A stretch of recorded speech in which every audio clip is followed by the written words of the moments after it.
Good morning students. हम बात कर रहे हैं बीएससी पार्ट थर्ड की। कल हमने बीएससी पार्ट थर्ड में ऑर्गेनिक केमिस्ट्री स्टार्ट की थी। ऑर्गेनिक केमिस्ट्री की हमने फर्स्ट यूनिट ली थी स्पेक्ट्रोस्कोपी, और स्पेक्ट्रोस्कोपी में जो अपने पास था फर्स्ट चैप्टर एनएमआर, जिसको हम बोलते हैं न्यूक्लियर मैग्नेटिक रेजोनेंस स्पेक्ट्रोस्कोपी। इसकी हमने इंट्रो वाले पार्ट की बात कर ली थी कि स्पेक्ट्रोस्कोपी किसे बोलते हैं, एनएमआर किसे बोलते हैं, एनएमआर में हम किसकी स्टडी करते हैं, एनएमआर हमारे पास होता क्या है, कैसे हम किसी भी चीज़ की, जैसे ऑर्गेनिक कंपाउंड आप लोगों को दिया हुआ है तो उस ऑर्गेनिक कंपाउंड की इंटरनल स्ट्रक्चर को हम कैसे आइडेंटिफाई करते हैं, थोड़ा हमने इसका कवर कर लिया था पार्ट। आज जो हम स्टार्ट करेंगे नेक्स्ट, कल जहां हमने स्टॉप किया था टॉपिक, वो अपने पास कौन सा था कि हम बात कर रहे थे हमारे पास था nuclear magnetic quantum number. Nuclear magnetic quantum number, जिसको हम किससे कैपिटल आई से रिप्रेजेंट कर रहे थे, इसकी हम बात कर रहे थे। न्यूक्लियर मैग्नेटिक क्वांटम नंबर की हम जैसे हमारे पास तीन वैल्यू हमारे पास कौन कौन सी होती है, कल मैंने आप लोगों को बताया था कि हमारे पास i is not equal to 0 जब आप लोगों के पास होता है तो इट मीन्स अपने पास क्या होता है, ये जो स्पीसीज होती है यानी कि ऐसे कंपाउंड क्या करेंगे, एनएमआर स्पेक्ट्रा रिप्रेजेंट करते हैं, यानी कि ये क्या करेंगे, एनएमआर स्पेक्ट्रा रिप्रेजेंट करते हैं। अपने पास ये वाले जो कंपाउंड होंगे जिनके लिए i is not equal to 0 होगा, वो क्या करेंगे, एनएमआर स्पेक्ट्रा बनाते हैं। नेक्स्ट हमारे पास थी कि जिनके लिए i इक्वल टू 0 होता है तो वो क्या होते हैं, एनएमआर इनएक्टिव, यानी कि ये एनएमआर स्पेक्ट्रा प्रदर्शित नहीं करेंगे, एनएमआर क्या होंगे, ये इनएक्टिव होंगे। तो ये आई की जो वैल्यू होती है न्यूक्लियर मैग्नेटिक क्वांटम नंबर, ये हम कैसे आइडेंटिफाई करेंगे, इसकी हम बात करेंगे आगे। यहाँ पे जैसे आप लोगों के पास न्यूक्लियर मैग्नेटिक क्वांटम नंबर को अगर आप लोगों को रिप्रेजेंट करना है, ये हमें निकालनी है इसकी वैल्यू, तो इसके लिए हम क्या करते हैं, जैसे नॉर्मली अपने पास होता है कि इलेक्ट्रॉन जो होता है वो सर्कुलेट होता है हमारे पास ऑर्बिटल्स में। यहाँ पे अपने पास क्या होगा, एक हमारे पास किसी एटम की अगर स्ट्रक्चर की बात करें तो अपने पास मिडिल वाले पार्ट में एटम में क्या होता है, न्यूक्लियस होता है, और उसके सराउंडिंग हमारे पास क्या होता है, ऑर्बिटल्स प्रेजेंट होते हैं। तो ये जो ऑर्बिटल्स हमारे पास होते हैं इनमें क्या होता है, इलेक्ट्रॉन होता है, और ये इलेक्ट्रॉन जो होते हैं वो नाभिक के जो चारों ओर सर्कुलेट होते हैं, मतलब घूर्णन करते रहते हैं। और जो मिडिल वाले पार्ट होती है उसमें अपने पास नाभिक में, उसमें क्या क्या होता है, प्रोटॉन और न्यूट्रॉन प्रेजेंट होता है। यहाँ हम देखें तो यहाँ होता है अपने पास प्रोटॉन और न्यूट्रॉन। तो यहाँ हमारे पास क्या है, न्यूक्लियर मैग्नेटिक क्वांटम, हमारे पास जो न्यूक्लियर मैग्नेटिक क्वांटम नंबर होंगे तो उसको हम किससे निकालेंगे, यहाँ पे अपने पास दो वैल्यू है नाभिक में, न्यूट्रॉन और प्रोटॉन से। तो ये जो न्यूट्रॉन और प्रोटॉन की जो संख्या है उसके थ्रू हम क्या निकालेंगे, I की वैल्यू निकालेंगे, जो हमारे पास क्या है, न्यूक्लियर मैग्नेटिक क्वांटम नंबर है, इसको हम निकालेंगे। तो एक आप लोगों ने 12th क्लास में एक आप लोगों ने फॉर्मूला पढ़ा होगा, A इक्वल टू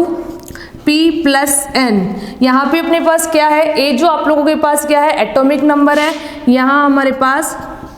A होगा एटॉमिक मास, द्रव्यमान संख्या, P हमारे पास क्या है, नंबर ऑफ प्रोटॉन, एन हमारे पास क्या है, नंबर ऑफ न्यूट्रॉन्स। तो ये फॉर्मूला हमारे पास होता है नॉर्मली कि हमारे पास यदि आप लोगों को इसका द्रव्यमान संख्या निकालनी है यानी कि एटॉमिक मास निकालना है तो उसके लिए हम क्या करते हैं, जो आप लोगों के पास इलेक्ट्रॉनिक कॉन्फ़िगरेशन दिया हमारे पास होता है तो हम उसमें क्या करते हैं, नंबर ऑफ प्रोटॉन और नंबर ऑफ न्यूट्रॉन को जब हम ऐड करते हैं तो हमारे पास क्या आ जाता है, इसकी द्रव्यमान संख्या आ जाती है। फॉर एग्जाम्पल हमारे पास है हाइड्रोजन। ये जो हाइड्रोजन अगर आप लोगों के पास प्रेजेंट है तो यहाँ पे हमारे पास जो इसकी सुपरस्क्रिप्ट में जो आप लोगों के पास लिखा हुआ है हाइड्रोजन में, ये हमारे पास क्या होगा, इसका एटॉमिक मास। इसके अलावा हमारे पास जो सबस्क्रिप्ट में इसमें लिखा हुआ है तो ये हमारे पास क्या होगा, इसका प्रोटॉनों की संख्या, नंबर ऑफ प्रोटॉन। तो यहाँ हमें क्या करना है, अगर न्यूट्रॉनों की संख्या काउंट करनी है तो हम क्या करेंगे, इसके एटॉमिक मास में से प्रोटॉनों की संख्या को क्या कर देंगे, हमारा माइनस कर देंगे। तो जैसे ही हमारे पास आ जाएगा तो हमारे पास क्या होगा, इसकी न्यूट्रॉनों की संख्या आ जाएगी। तो ये चीज़ हमारे पास कब होगी, जब आप लोगों के पास आई की वैल्यू हमें क्या करना है, कैलकुलेट करना है। तो हम आगे बात करते हैं इसमें न्यूक्लियर मैग्नेटिक एंड स्पिन हमारे पास अगर हमें निकालना है आई की वैल्यू तो वो कैसे निकालते हैं हम हमारे पास है न्यूक्लियर स्पिन, ये होगा हमारे पास nuclear spin and magnetic movement, magnetic movement, ये हमारे पास होगा। न्यूक्लियर स्पिन इट मीन्स हमारे पास क्या होता है, आई से हम रिप्रेजेंट करते हैं न्यूक्लियर स्पिन की। तो इसके लिए हमारे पास क्या होती है, तीन चीज़ें हमारे पास होती है। एक हमारे पास होता है हमारे पास न्यूट्रॉन और प्रोटॉन की संख्या जो होगी उसके अकॉर्डिंग हम निकालेंगे इसमें आई की वैल्यू। तो हमारे पास क्या होगा यहाँ पे, एक तो हमारे पास होता है प्रोटॉनों की संख्या, एक हमारे पास होती है न्यूट्रॉनों की संख्या, और इसको कैलकुलेट करने से हमारे पास क्या आती है, आई की वैल्यू आती है, जिसको हम बोलते हैं न्यूक्लियर स्पिन क्वांटम नंबर। तो यहाँ पे क्या होगा, हमारे पास चार कंडीशन यहाँ पे फॉलो होती है कि जब हमारे पास आई की वैल्यू अगर हमारे पास 0 होगी तो उसके लिए क्या होता है, हमारे पास आई की वैल्यू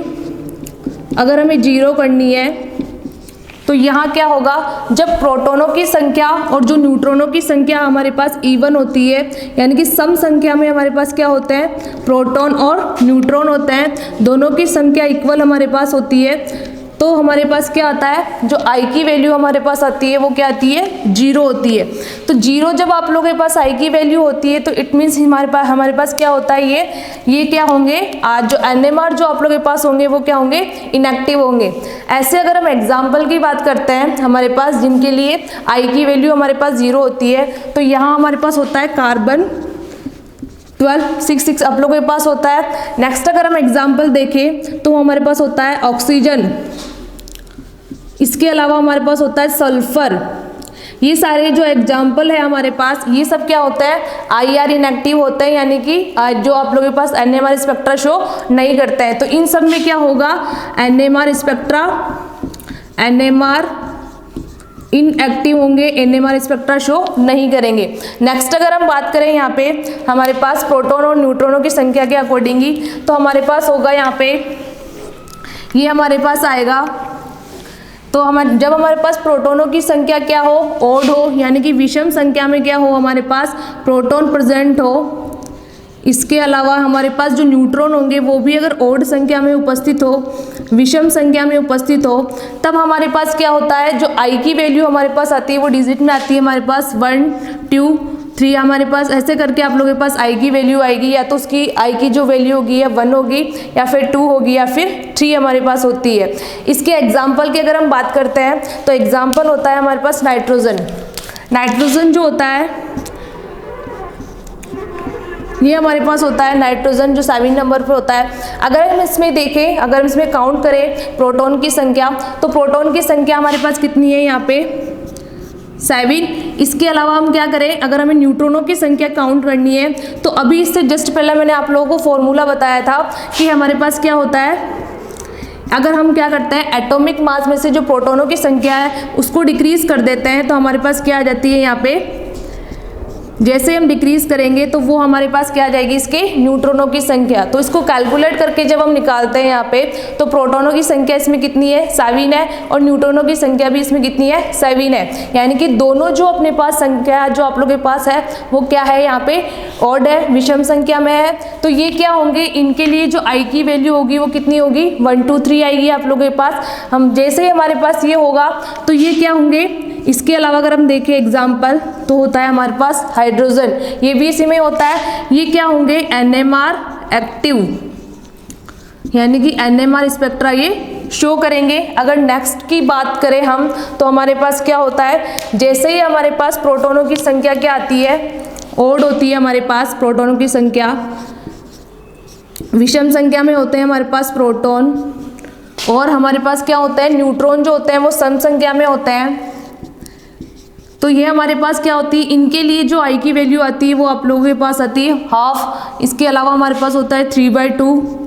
ये अपने पास क्या होती है, जो फ्रैक्शन जो होता है आप लोगों के पास भिन्न संख्या में इसकी आई की वैल्यू आती है, तो इसके थ्रू हमारे पास क्या होगा, यहाँ पे जब भी आप लोगों के पास ऐसी स्पीसीज आएगी जिनके पास क्या होंगे, प्रोटॉन जो होंगे वो तो क्या होंगे, विषम संख्या में उपस्थित होंगे, और जो न्यूट्रॉन होंगे वो क्या होंगे, हमारे पास सम संख्या में उपस्थित होंगे। तो यहाँ पे अपने पास क्या आ जाएगा, यहाँ पे जो आप लोगों के पास होगा वो किस में हो जाएगा, ये इनके लिए जो वैल्यू आएगी वो हाफ 3/2 अपने पास ऐसे आएगी। तो इसका एग्जाम्पल अगर हम देखते हैं